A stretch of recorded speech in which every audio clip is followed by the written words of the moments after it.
Jokowi Dodo tidak bisa menjadi presiden tanpa dukungan para pengembang. Pengembang. Oh iya, omongan Ahok jelas. Apa kalimat Aguan? Apa kalimat Aguan? Kami harus menyelamatkan muka presiden. Hei, ayo, ayo kita bilang. Dan menurut Anda itu adalah kerusakan. Anda bisa jelaskan bagaimana kerusakan ketika presiden dikuasai oleh oligarki? Gampang sekali. Kalimat intelektualnya adalah financialization. Yang kaya makin kaya, yang miskin makin miskin. Gampang. Mau bukti? Mau bukti? Mari kita bukti sekarang.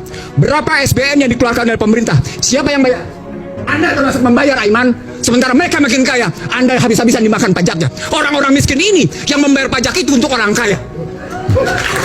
Saya tulisin yang kedua. Saya tulisin yang kedua. Dan Anda tidak bisa bantah karena saya bicara dengan data. Terjadi deindustrialisasi. Akibatnya PHK di mana-mana. Apa kaitannya deindustrialisasi dengan kekuatan oligarki tadi yang mendukung pemerintah? Karena sistem membenarkan bahwa lebih asik main di sektor keuangan daripada berjalan dalam sistem hukum yang tidak punya kepastian. Mereka mendapatkan karpet Dan merah. itu kemudian hukumnya bisa dibeli. Itulah wujudnya polisi menjadi alat kekuasaan. Tuh, kayak gitu. Itulah Tadi yang disebut oleh Huniani tadi, itu bagian dari proses pembuktian itu. Ada yang ketiga, Iman. Ada yang ketiga, yang Anda tidak bisa bantah. Bahkan masyarakat Indonesia tidak bisa bantah. Apa itu? Sticky Gini ratio. Apa itu sticky Gini ratio? Susah nurunin Gini ratio. Kesenjangannya tinggi. Tinggi. Nggak bisa dibantah. Angka bicara. BPS bilang 0,382.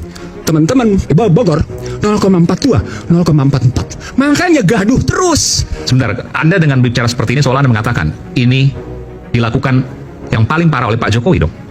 Karena Jokowi, Nah, jawab dulu pertanyaan saya, betul nggak? enggak. Oke, Jokowi melanjutkan kebijakan SBY oligarki juga. dan kemudian memperdalam. Nah, di situ saya lihat kecerdasan Jokowi Dodo memperdalam kerusakan itu. Memperdalam kerusakan. Iya. Cerdas dong. Dia perdalam kok. Dan dia sudah disediakan oleh undang-undangnya sebelumnya. Saya bukan sama Anda. No. Ini riwayat ekonomi politik hukum.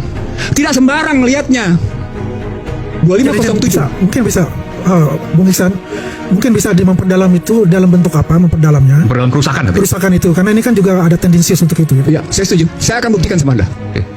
Saya protes di Mahkamah Konstitusi Undang-Undang 2507 karena menempatkan azas non-diskriminasi, karena memberikan hak atas tanah 90 tahun, karena menyamakan posisi repatriasi, bebas menarik keuntungan kapan saja, karena itu dihapus istilah PMDN. Oke, dampak dari sana, salah satu penilaian yang muncul dari Bank Dunia, Indonesia telah mengalami kebebasan di berbagai sektor dengan sangat memuaskan. Artinya Indonesia sudah sangat liberal. Apa dampaknya? Orang asing begitu enak menguasai. Struktural nih, struktural. Orang asing menguasai sumber daya, produksi, distribusi, logistik. Contoh realnya dan efek buruknya. Contoh realnya. Oke. Siapa yang kuasai nikel? Cina. Oke, luar.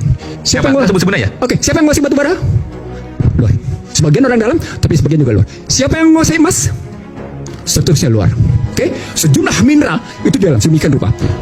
Dan dibikin lagi undang-undang tentang 38 tahun 2008 tentang bagaimana MEA, tentang azas non-diskriminasi. Lagi-lagi kita semua disamakan oleh orang asing kedudukannya. Poinnya adalah bagaimana mungkin yang tidak lulus SD itu mesti perang sama orang asing. Puas? Oke, sudah. Dari sana kemudian terjadi lintas kebebasan para pekerja. Maka datanglah orang-orang asing itu. Artinya SBY menyediakan itu. Lihat undang-undangnya. Joko Widodo kemudian menerbitkan berbagai kebijakan, termasuk visa. Visanya kan bebas visa. Kebebasan visa, habis-habisan. Lalu kemudian ada juga second home visa. Itu kan semua hitung-hitungan uang. Lalu bahkan memberikan yang namanya tax holiday yang demikian panjang. Habis-habisan. Panjang di situ. Maka datang semua habis-habisan di situ. Kemudian muncul kekuatan. Dengan menyebut bahwa kita butuh investasi asing dan karenanya kita mesti tetap berjalan. Dalam konstruksi ekonomi politik, ketika ada presiden dan timnya ngebangun seperti itu, maka dampaknya adalah negeri ini menyediakan diri untuk diinvasi. Negeri ini menyediakan diri untuk diintervensi. Negeri ini menyediakan diri untuk diinfiltrasi. Negeri ini menyediakan diri untuk yang namanya diintimidasi. Negeri ini menyediakan diri untuk diindoktrinasi. Ujungnya apa? Inflasi. Ketika inflasi terjadi, Anda takut dengan yang namanya suku bunga. Akibatnya apa? Seperti hari kejadian hari ini. Nilai tukar 16.450. Data saya menunjukkan selama 40 tahun terakhir jatuhnya itu begini. Dolar.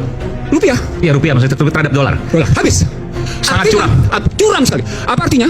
Artinya ketika dia berhubungan dengan fiskal dengan utang, karuan. Nah, di situ orang melihat bandingan antara, saya jawab Yandi, bandingan antara utang yang diciptakan di era SBY dengan utang yang diciptakan di era Joko Widodo. Dari situ orang kemudian melihat berapa sesungguhnya manfaat yang muncul atas 5 indikator. 1. Tingkat kemiskinan.